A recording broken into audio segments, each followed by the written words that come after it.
Hello and welcome back to my channel, everyone.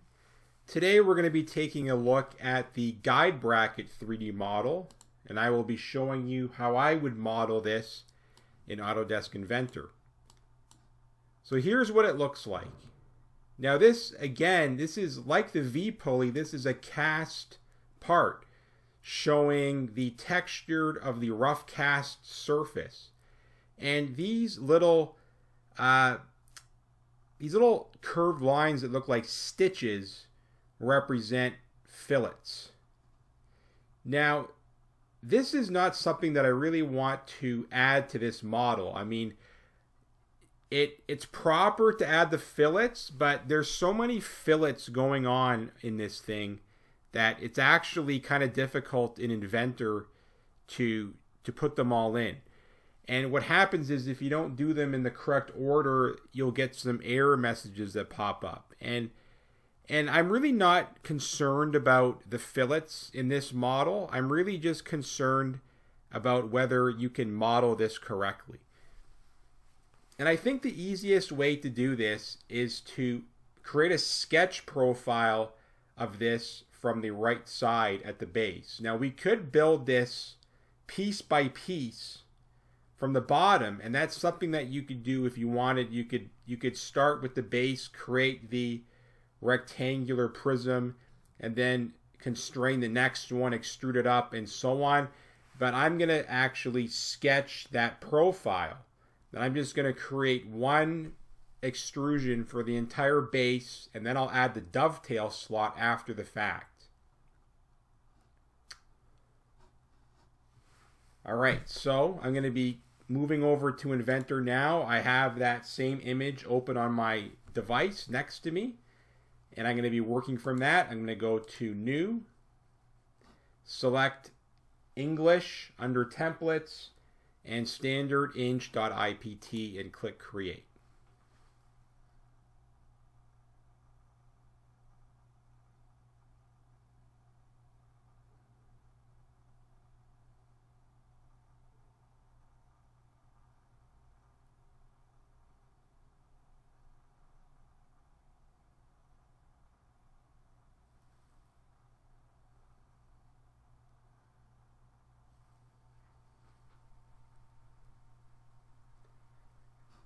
Alright, so we're ready. So we're going to go 2D sketch. I'm going to be selecting the XY plane and making sure that I'm starting my line at XY0. I'm going to be coming up like this and just start creating that sketch profile.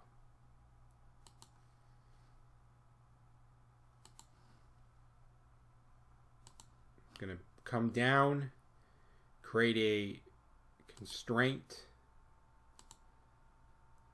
touch,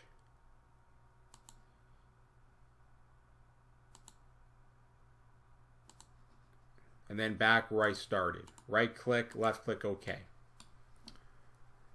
These two lines are connected to 0, 0, so they're already constrained. So as long as we have this connected to 0, 0, everything will turn purple when I complete the constrainment process. Alright, so to begin, the thickness here is 0.4, and from here to here is 0.5. And the entire height of this is 1.25. Now, to solve this dimension here, which is not given on the sheet, the easiest way to do this would be to create a dimension from here to here, and it's saying that is over constrained. Basically, we've already solved for that, right? Because we have the height, right? It's 1.25 from this surface to this surface is 0.5. From here to here is 0.4. So obviously, it knows that it's supposed to be 0.350. Right, so we've completed that part. Next, the base here is shown at 1.5. So see what happens when I run that dimension first. You know, I don't want this sketch to become distorted in any way. So I'm going to be leaving that out for now. And I'm going to be working with this a little differently. So I know by looking at this that from here to here, these vertical lines, that dimension is to be 0.75. And I can do the same thing on this side. Change that to 0.75. And if this dimension from here to here, which reads as 3.280, is supposed to be 1.5, and the dimension from here to here is supposed to be 1, then what I can do is create a dimension here and change it to 0.25. So I need to break it up over two sides, right? So clicking from here to here, change this to 0.250. And then lastly, this dimension gets changed to be 1.5, like this, right? And that would finish off constraining it. So again, you really have to watch when you're creating a sketch profile like this. You can run into some issues here and there. So it really helps to be able to understand how to read what you're seeing here in terms of dimensioning, and then careful how you're running the constraints and what order you're going in as you run the dimensions. So that looks symmetrical and is fully purple. It's constrained. It's ready to be extruded. So at this point, we're going to hit extrude. And our entire length is listed as 4. Click OK. And I'll work on it from this side because that's the way it's shown on the sheet in the hub. So what I would do next is work on that dovetail. So I'm creating a 2D sketch on this side. Zoom in on it. And we're going to create a sketch here. So we're going to draw a line horizontally and then come up on an angle and stop once we hit the top surface here. Continue on and then down. And I need to add a line from here to here. All right. So this line here is already constrained to the top surface. So now all I have to do is read the dimensions. This dovetail, the smallest length, is to be 0.5. And the height of it is shown as 0.2.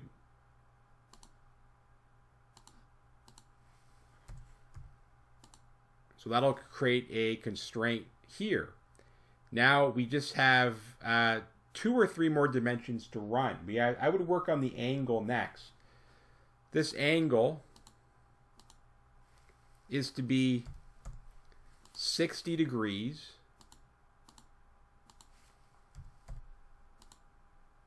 And then lastly, all I need to do is run a dimension from here to here, and that will constrain it over to the side, and it's run as 0.45, like that.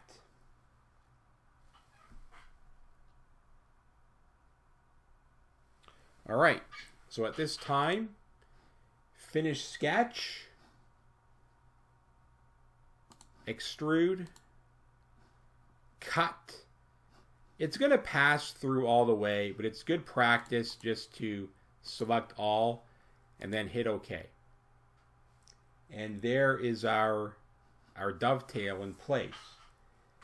Now, one mistake students will have when they create this model is they try to do too much at one time, right? You really can't sketch this entire thing at one time. You really have to chip away at it.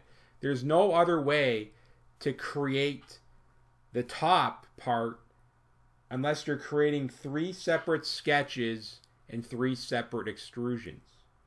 So I can either work on the back side or I can work on the right side on this edge. It doesn't really matter because I'm going to have to do both anyway. So let's switch. I'll work from this side and I will create a 2D sketch on this face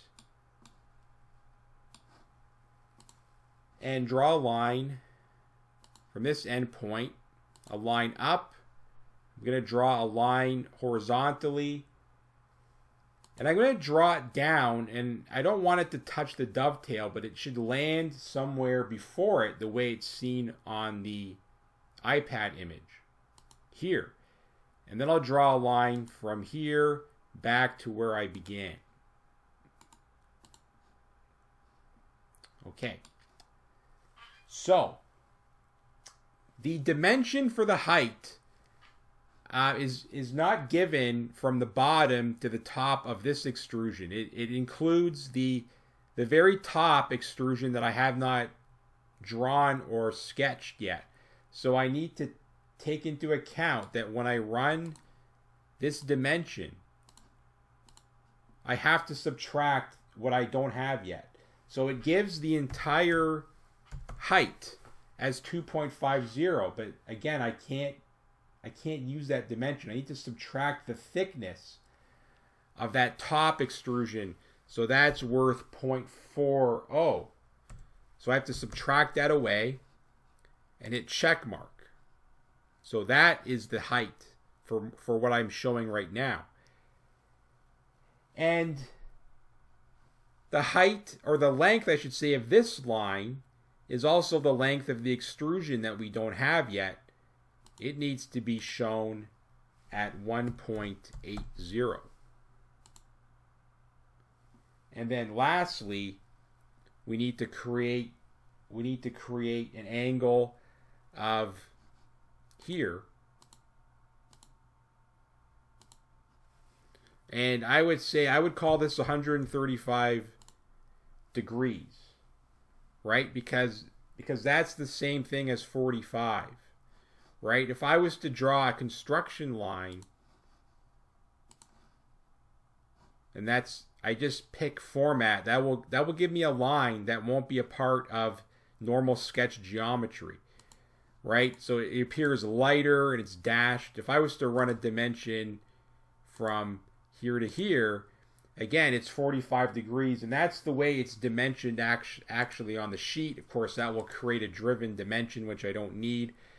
But you don't have to do this line. I'm just showing you this to prove a point about the 135 degrees, right? If you know your mathematical angles, again, it's 90 plus 45 will give you 135. So let's hit finish sketch. And we're going to extrude this towards the left side. So it's not going the direction we want. I don't know if we've encountered this problem before, but all we have to do is go to direction 2. And that's going to send it the other way. And the thickness of that is 0.4. I'll put a decimal in front of it and then hit OK. And now that becomes a part of the base. Looking at it from the back now, a 2D sketch here on this back surface. This should be a pretty easy sketch to work with, right? We can select line. I can snap the line right at this endpoint, come down to this endpoint. It should be a purple line already. And then come down, and I'm going to stop I don't want to come all the way to the end because it doesn't go all the way to the end. It comes somewhere shorter. So I'll drop it somewhere before and then a line up on an angle. I'm just going to touch here and then track that back and then draw a line back to where I began. Right click, left click, OK. So I really only have to create one dimension to constrain this sketch, which is here to here. Right? It's 57.45, but the PDF image says the angle should be 60. I'll do an edit dimension, check mark, and I've got that. Now, this isn't constraining. You're going to notice that, okay, I've said something I shouldn't have said. That we need more than one dimension. We're getting ahead of ourselves because even though this line is purple, we still need to identify a length of this line to be able to fully constrain the angular line. So we have to run a dimension from here to here. Right? The way it's dimensioned on the sheet. So it comes from this extrusion to this part of the sketch, this endpoint. It has to be edited to 1.9. There. Now that's fully constrained. So we're going to hit Finish Sketch. And we're going to hit Extrude. And it remembers 0.4, which is great, but it's not going the correct way. So we're going to select Direction 2. Send it the way it needs to go, and then hit OK. And we're coming along. We just have one left, which is the top one. And I hope you're understanding when you see me do this why it's impossible to do this whole thing in one sketch and extrude it. Right? It just cannot be done. So 2D sketch, select the top surface. And I'm going to just orient this like this. This is what I want to see. This orientation. Select line. So I'm picking here.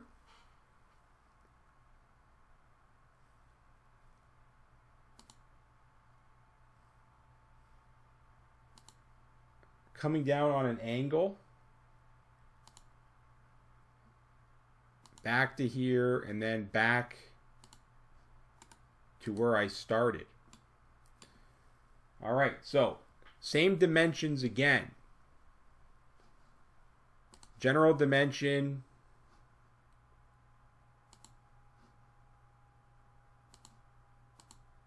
The length of that entire purple line is supposed to be 1.80.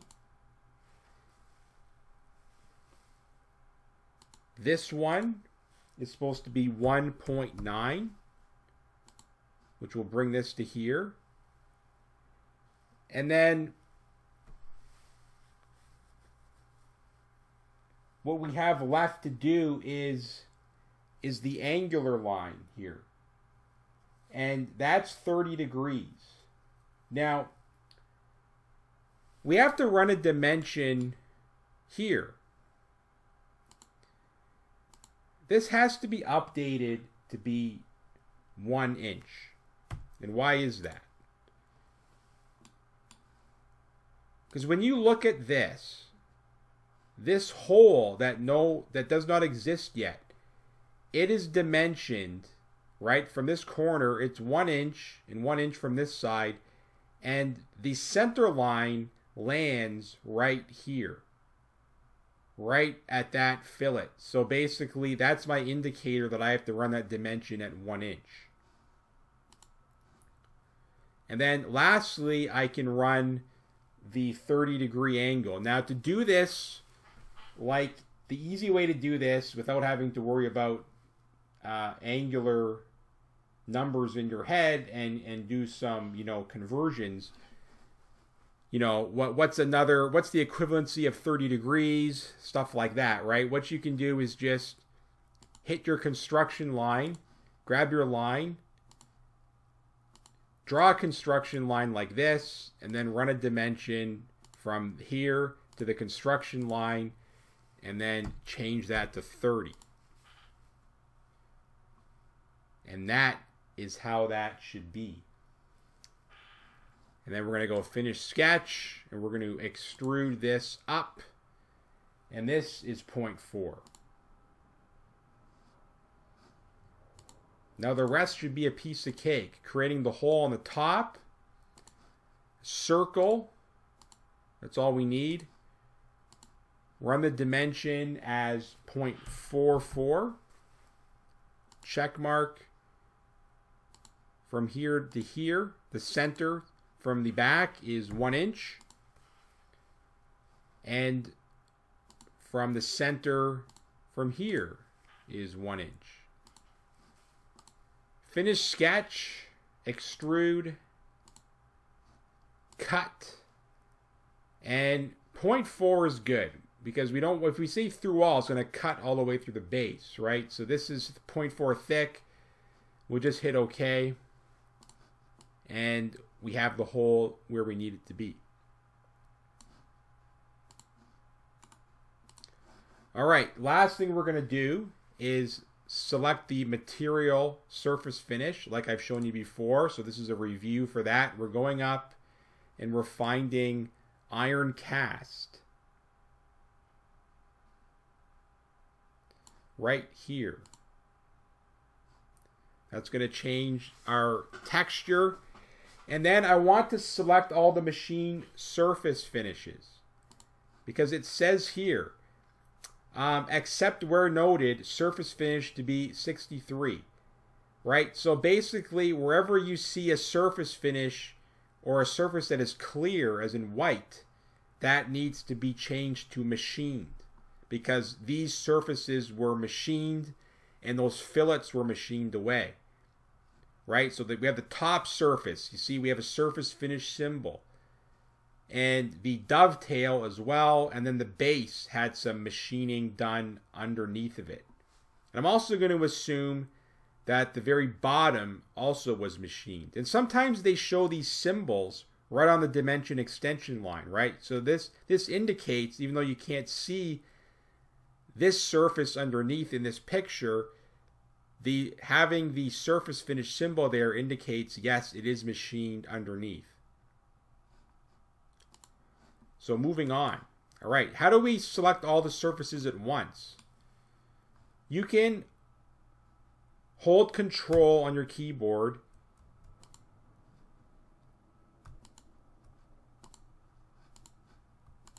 and then keep holding Control. You can let go of it and then go into a free orbit and then look at the front of it, right click, left click OK, and then hold Control again and select the dovetail to get them all. If you let go of Control while you're selecting another surface, it's gonna forget the ones that you just selected.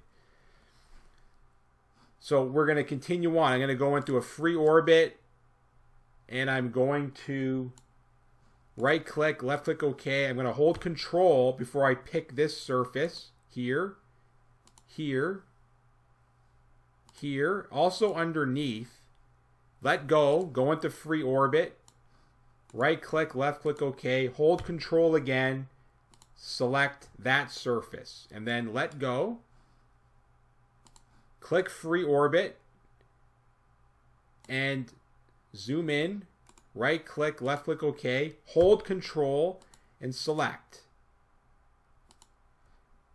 Let go, free orbit, tilt down, right click, left click OK, hold Control, and select that surface. Okay, so now we're almost done. We have this one at the top, right? So Control, select.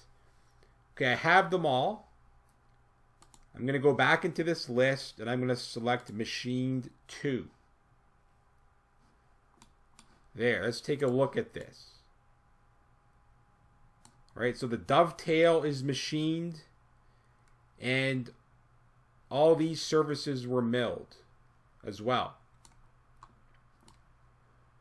All right. Now the hole it shouldn't be left as a cast iron finish, but I don't think it should be machined too, because drilled holes are typically really crappy in metal shop. If you're just drilling a hole with a drill in a piece of metal, the surface finish is really terrible. There's other ways to improve surface finish in your machine shop and metal shop, right? You have reamers, you have boring tools, you have end mills, you have other ways. A drilled hole is the worst finish you can ever put into a piece of metal. So we're going to select it, go to this list, and we're going to select machined 3, which is going to give us that really ugly drilled hole surface finish here. Wonderful. All right, now, I did talk about the fillets. We're not going to include the fillets on this 3D model, okay? It's just very monotonous to include them all and to get them to work properly. So I do understand that there should be fillets where there's cast surfaces, but all these fillets are going to make the drawing file difficult to work with. So for the purpose of Autodesk Inventor, and you've run fillets before, let's ignore the fillets for this one. And we're going to call this, I'm getting a save reminder right here. So we're going to call this one done at this point. So this is called the guide bracket.